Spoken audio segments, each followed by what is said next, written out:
Hoy te voy a hablar del espejo del Gólgota.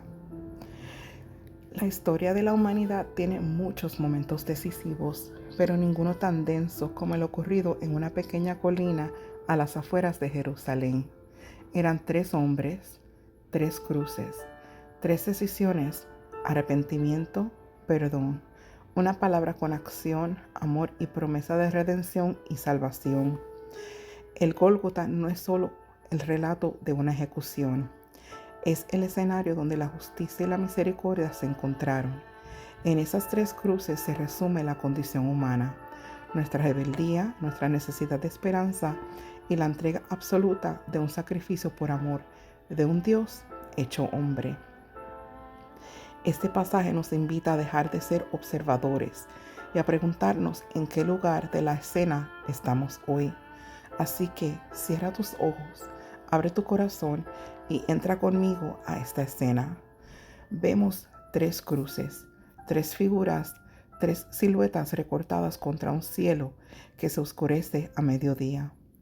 El silencio es interrumpido por el jadeo de la agonía y el murmullo de una multitud que observa el cumplimiento de la condena y una promesa. Para comprender la magnitud del sacrificio y el amor incomparable de Jesús, es necesario visualizar la realidad física de la crucifixión, una de las formas de ejecución más crueles jamás diseñadas. La condición física de Jesús en ese momento no es solo una imagen de dolor, sino de una resistencia sobrenatural. Imagínate en el centro a un hombre colgado de un madero, cubierto de sangre, en agonía, desde la cabeza hasta los pies, sangre brotando y fluyendo como un río. El estado de su piel y los tejidos antes de llegar a la cruz, el cuerpo de Jesús ya estaba en un estado de shock por la pérdida severa de sangre. Su espalda no era una superficie de piel, sino una masa de tejido expuesto, desgarrada por el látigo romano que contenía bolas de plomo y huesos de oveja. El azote había arrancado tiras de músculo, dejando en algunos puntos las costillas y la columna vertebral a la vista. Al ser despojado de sus vestiduras en el Gólgota, las heridas que se habían secado y pegado a la tela se reabrieron violentamente, provocando una nueva hemorragia masiva. Sus manos y sus pies, contrario a las obras de arte artísticas y suaves, era una fijación horrenda. Las muñecas, los clavos de unos 13 a 18 centímetros, no atravesaban las palmas, ya que el peso del cuerpo desgarraría la carne. Se clavaban en el espacio de la muñeca.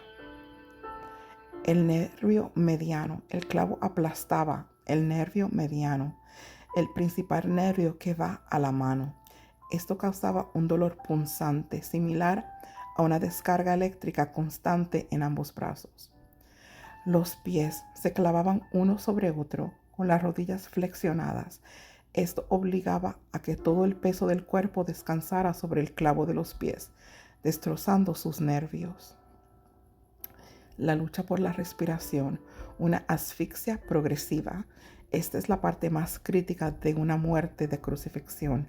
El cuerpo colgado en forma de V y Y pone el pecho en una posición de exhalación máxima. Era un proceso para poder inhalar aire. Jesús tenía que apoyarse en los clavos de sus pies y estirar sus brazos para elevar el diafragma. Eran ciclos de dolor. Cada vez que hablaba tenía que empujar su cuerpo hacia arriba.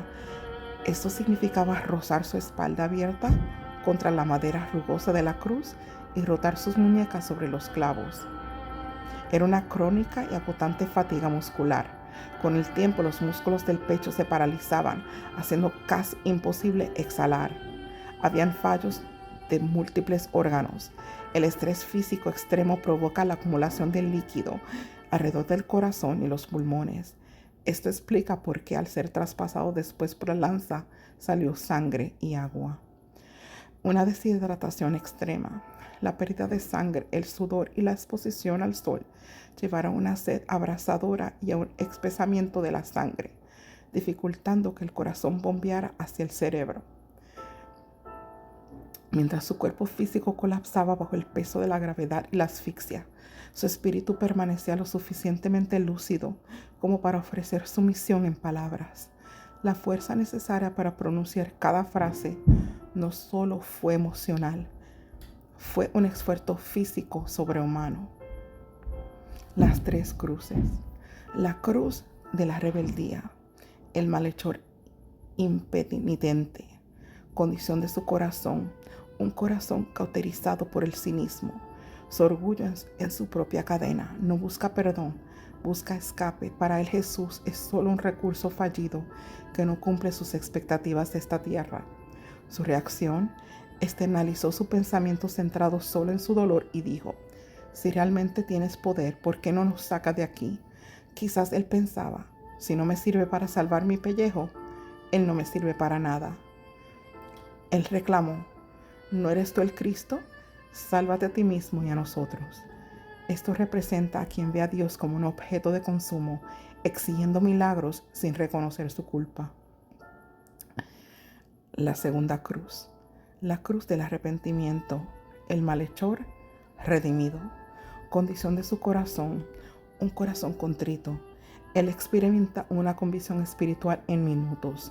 Sus ojos espirituales fueron abiertos y pudo ver a un hombre sangrando, pero reconoció a él, a un hijo de Dios vivo, él a un rey. Su visión, donde otros veían derrota, él vio majestad. Ante la pureza de Jesús, sintió su propia suciedad y pensó: no puedo morir sin su paz. Su confesión: nosotros merecemos esto, pero Él es puro. ¿Ni aún temes tú a Dios? Nosotros a la verdad justamente padecemos, más ningún mal ha hecho. Jesús, acuérdate de mí cuando vengas en tu reino. Él admitió su culpa, reconoció la santidad de Cristo y apeló únicamente a la misericordia. La respuesta de la gracia.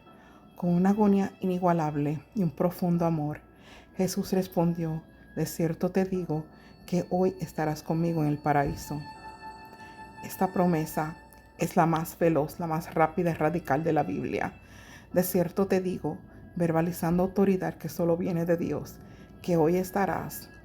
La inmediatez que derriba cualquier teoría de salvación por obras. La transición de la muerte a la vida es instantánea para el que decide creer. Conmigo, la esencia del cielo. El paraíso no es solo un lugar, es una persona. La recompensa es la compañía para siempre de Jesús y con Jesús. En el paraíso, la restauración. La palabra trae a la memoria el Edén, lo que el primer Adán perdió en un jardín por su pecado. El segundo Adán, Jesús, lo recupera en una cruz por su sacrificio. ¿Qué nos dice esta escena hoy? ¿Qué pudiste ver, sentir y experimentar? La gracia no tiene currículum. El malhechor no tuvo tiempo de bautizarse, de diezmar o hacer obras. Su salvación fue solo por fe. Nadie es demasiado malo para ser alcanzado. El peligro de la cercanía sin entrega. El primer malhechor murió a centímetros de la salvación, pero su corazón endurecido le impidió tocarla. Estar cerca de la religión no es lo mismo que estar cerca de Cristo. Esperanza en la crucifixión personal. Jesús no bajó al hombre de la cruz para salvarlo, lo salvó en la cruz. En medio de nuestras crisis más oscuras, la promesa de su presencia conmigo es nuestra ancla más firme. En el Gólgota un hombre murió en pecado, otro murió al pecado y el del centro murió por el pecado. Hoy, al mirarnos en el espejo del Gólgota, la pregunta es para nosotros: ¿en cuál de las dos cruces se encuentra nuestro corazón? Dios te bendiga. Abrazos.